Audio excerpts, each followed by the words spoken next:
Robert and I are happy to have the opportunity to present our strategic recommendations for Costco.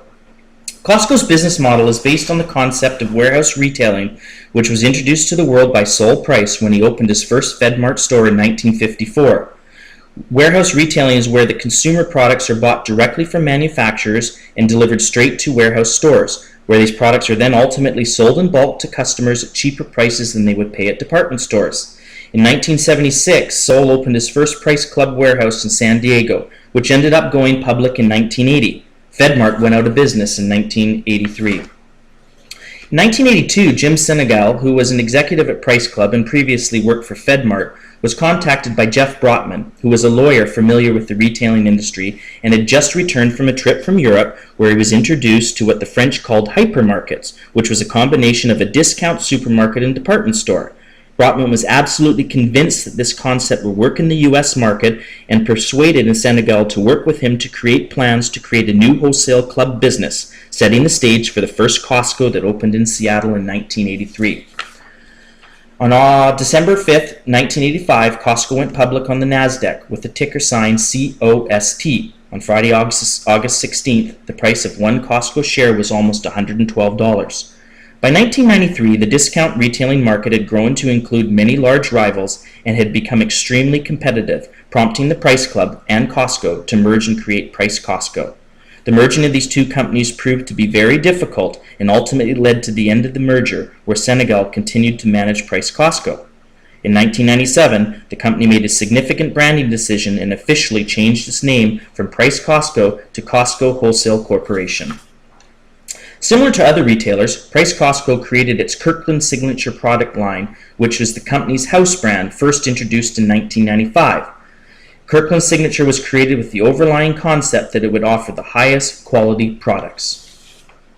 Costco made a strategic decision to limit the breadth of its products that it offers its members and only carries 3,300 to 3,800 active SKUs at any given time, which is much lower than its rivals. Based on 2012 results, Costco sells the following major categories as a percentage of annual net sales: sundries 22%, food 21%, ancillary 18%, hardlines 16%, fresh food 13%, and softlines 10%.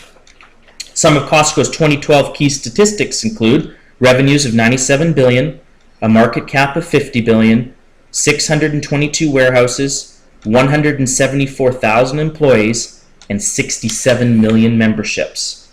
Today, Costco is now the second largest retailer in the United States and the seventh largest retailer in the world. Jim Senegal served as president and chief operating officer for the company from its inception to 1999, when he was then promoted to chief executive officer. He retained this position until January 2012, when after 25 years decided to retire from the company.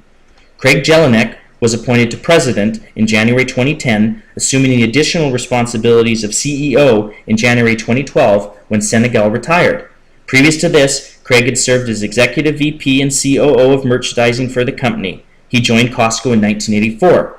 Richard Galanti has served as CFO at Costco since 1985 and became an executive VP for the company in 1993.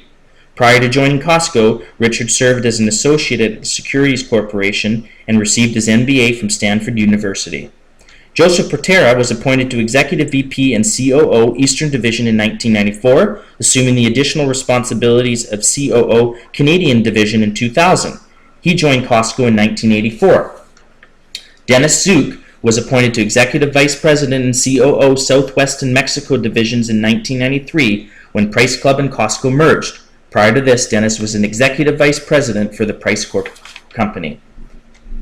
Costco is subject to a wide variety of economic factors such as high energy costs, inflation, unemployment, consumer debt levels, to name a few, that under the right circumstances could adversely impact its business by reducing current sales volumes and associated profit margins, or by creating higher costs of doing business.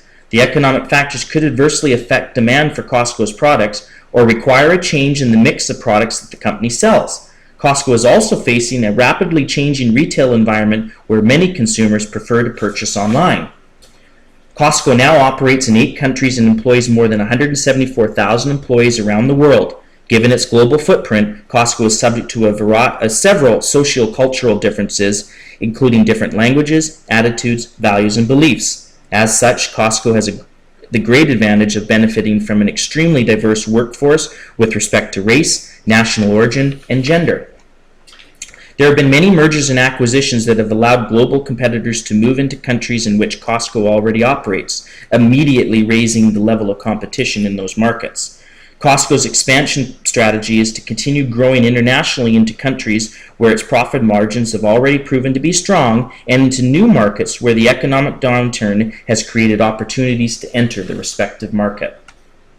The technological segment is changing at an alarming rate. The advancements in internet capability, mobile, social, cloud computing, software, and big data analytics has placed those organizations that were technologically and culturally prepared at the forefront of leveraging these capabilities for profitability.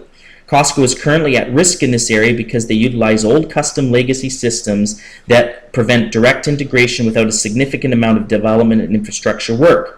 In order to remain competitive in the industry, Costco must perform a major systems modernization with current and future industry capabilities in mind. The political legal segment has always been complex in nature. Costco is subject to all applicable laws and regulations that are required in the various countries and jurisdictions where they operate. These laws and regulations can range from restricting expansion plans for warehouse facilities to requiring that the company apply minimum markups to selling prices for specific goods.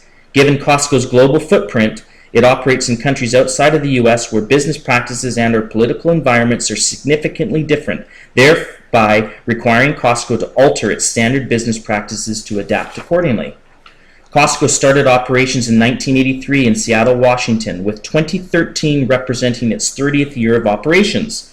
Costco appeals to a high demographic profile by offering top-quality merchandise at terrific value. Key part of Costco's corporate culture and ultimately its success is the emphasis that each of its employees places on delivering the highest level of customer service each and every day to the company's members. Consumers and the media are paying more attention to the corporate social responsibility than ever. Information, both positive and negative, has a significant impact on consumer purchase decisions. Costco has made significant efforts in this area and has adopted a fourfold approach by reducing its carbon footprint, enhancing its warehouse energy management systems, expanding its packaging design initiatives, and further developing its recycling and waste stream management systems. The bargaining power of buyers has shifted significantly with the expansion of the internet. Buyers can easily perform their research and purchase from a large number of retailers based solely on price. Switching from one retailer to another is done easily, especially if purchases are made online. Retailers are being forced to have to compete more on price and spend more on marketing to attract customers. This is putting downward pressure on profit margins. As a result, retailers have to put more effort in developing and growing their private label brands. At Costco, the quality of its Kirkland brand is comparable to the national brands, so they not only attract customers due to lower prices, but are also more profitable for the company. Discount variety stores purchase in bulk quantities from their suppliers, leaving little bargaining power for those suppliers. Retailers in this segment sell in significant volumes that put pressure on suppliers to lower the costs of their products in order to maintain the relationship. Suppliers will continue to be pressured on price as private label sales continue to grow. Consumers are becoming more comfortable with buying these lower-priced alternatives to certain staple products. Costco has spent years developing strategic relationships with their respective suppliers, thereby establishing very efficient and effective distribution channels. Costco now enjoys massive economies of scale with respect to their bulk purchasing capabilities, which ultimately translates into cheaper product offerings being made available to their members. In addition to this, Costco has spent significant capital resources to develop, maintain, and increase customer loyalty, which is absolutely critical for it to continue to grow in this market. The use of private labels is growing significantly in the industry, which puts the risk of investment that is required to source, manufacture, distribute, and sell these products solely on the retailer. There is no different for Costco, whose Kirkland brand currently represents 20% of its product sales.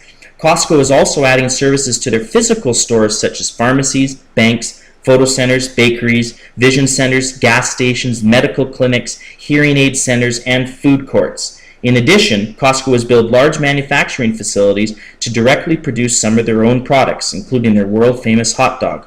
By having its own manufacturing plants, Costco can reduce its associated costs and in turn charge a lower price to their customers compared to competitors, thereby increasing profit margins.